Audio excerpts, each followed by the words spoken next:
Thursday, September 26th. I'm your host, Daniel Hill. There's a lot of social media news to get into, and it all has to do with Meta.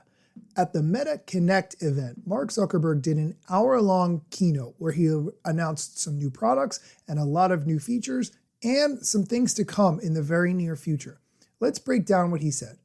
I want to start with Meta Quest. I'm not very into the Quest headsets. They personally don't hold a lot of attraction for me, but I'm just going to give you the highlights of what you need to know about what he announced. This is the new Meta Quest 3S.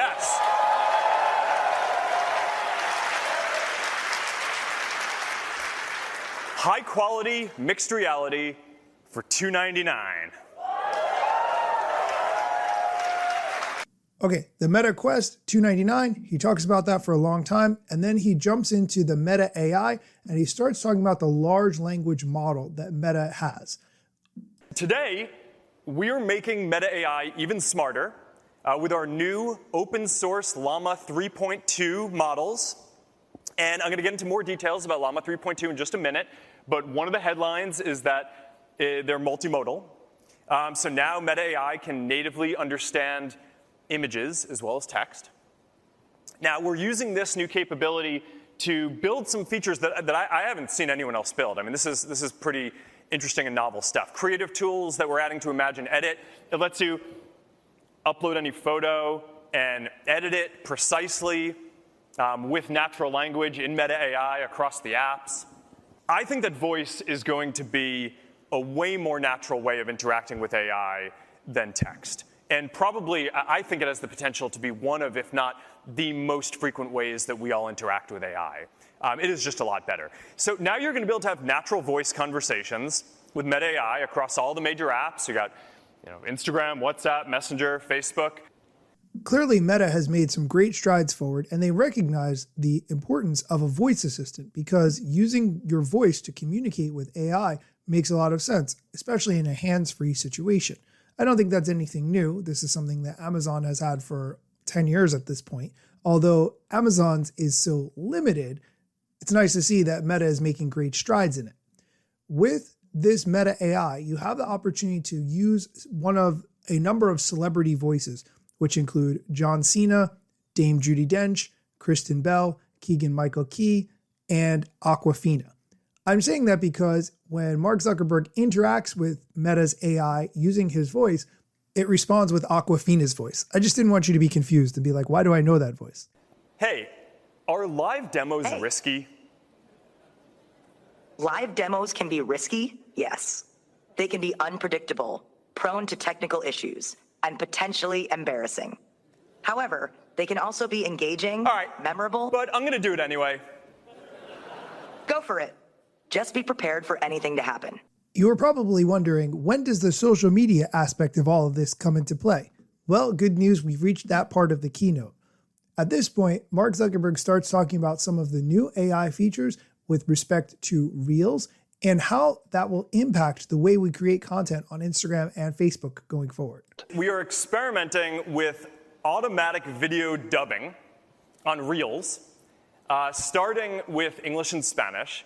So this is going to be a way that you can see more of the content that's out there no matter what language you speak. And as a creator, this is going to let you reach a lot more people around the world no matter what language you speak. So now you're going to be able to take your content and it's going to be in your authentic voice, speaking other languages if you want. And we're also doing automatic lip syncing, so that way it actually looks like you are speaking the other language. So let's check this one out. Mi lengua materna es el español, pero fíjate, ahora también puedo hablar inglés a través del doblaje automático de IA. My native language is Spanish, but check it out. Now I can also speak English through AI automatic dubbing. I think the potential upside for what he just talked about is absolutely fantastic. The fact that I can only create content in English because that is the only language I speak has been a limiting factor for far too long. I should be able to create this content in English, upload it, and then wherever people are in the world, whatever language they speak, they should be able to listen and digest that content in their language that they speak. Looking forward to seeing how Meta rolls this out because I am very excited about that feature. Okay, we are going to take a quick break. When we come back, we're going to dive into the huge product announcement that Mark Zuckerberg gave. It's not here yet. You know what? Let's just stay tuned. Welcome back. We're reviewing all the things that Meta CEO Mark Zuckerberg announced yesterday at the Meta Connect event. The star of the show was Meta's first AR glasses called Orion, which Meta has been working on developing over the past 5 years. I'm going to just let you know before I play the clip that these are not actually publicly available yet. I was very excited listening to the keynote, only to be disappointed at the end when Mark Zuckerberg explained that they were not available. So glasses, they're kind of the perfect form factor for AI, right? For letting an AI assistant see what you see, hear what you hear, be able to communicate with you privately, so it can help you out with whatever you're doing throughout the day. This is Orion, our first fully functioning prototype, and if I do say so, the most advanced glasses the world has ever seen. They're not a headset, no wires, less than 100 grams. They need wide field of view, holographic displays, sharp enough to pick up details, bright enough to see in different lighting conditions, large enough to display a cinema screen or multiple monitors for working wherever you go, whether you're in a coffee shop or on a plane or wherever you are. And you need to be able to see through them. And people need to be able to see through them too and make eye contact with you. Right? This isn't pass-through.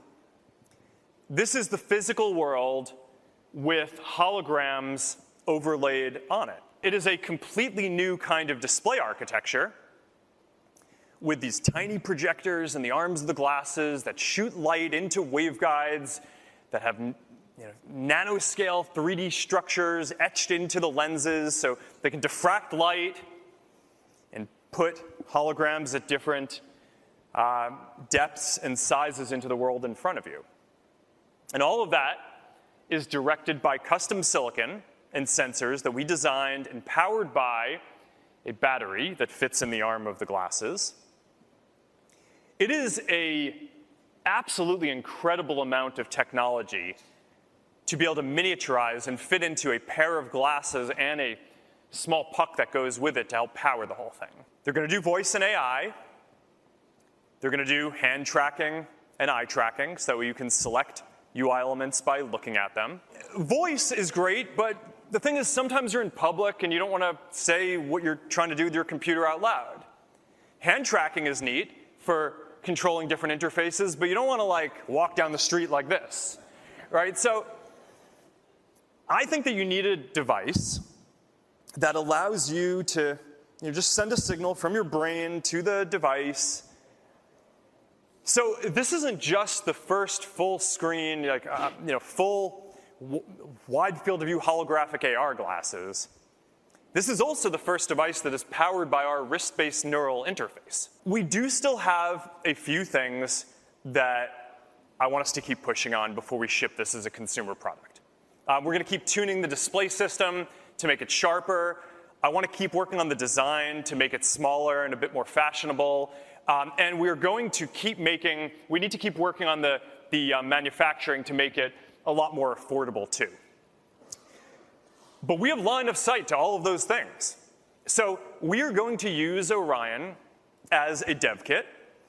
We are going to use it mostly internally to build out the software that we need to. But we're also going to work with a handful of partners externally to make sure that we get a diversity of content and just that we can really dial in the software and the experience. So that way, when we have the next version of this hardware, it is going to be ready to be our first consumer full holographic AR glasses.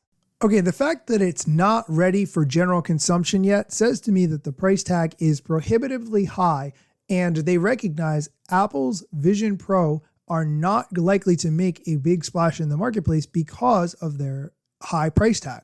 I'm personally looking forward to seeing not only how Meta improves the technology, but also brings the price down so that can be part of our normal everyday lives. And I say that as a person who does not want to wear glasses. That is going to do it for today's episode. As always, thank you for listening. If you can, take a minute to leave a review. I would super appreciate it. And be sure to come back next time for more social media news, strategy, and other things you need to know. Let me tell you a couple things that you should know about me. A product manager, but do not have a bachelor's degree. But actually, that's factually a fraction of me. Another fraction's posting content irregular and irrationally. Still probably won't get a job at the Gram.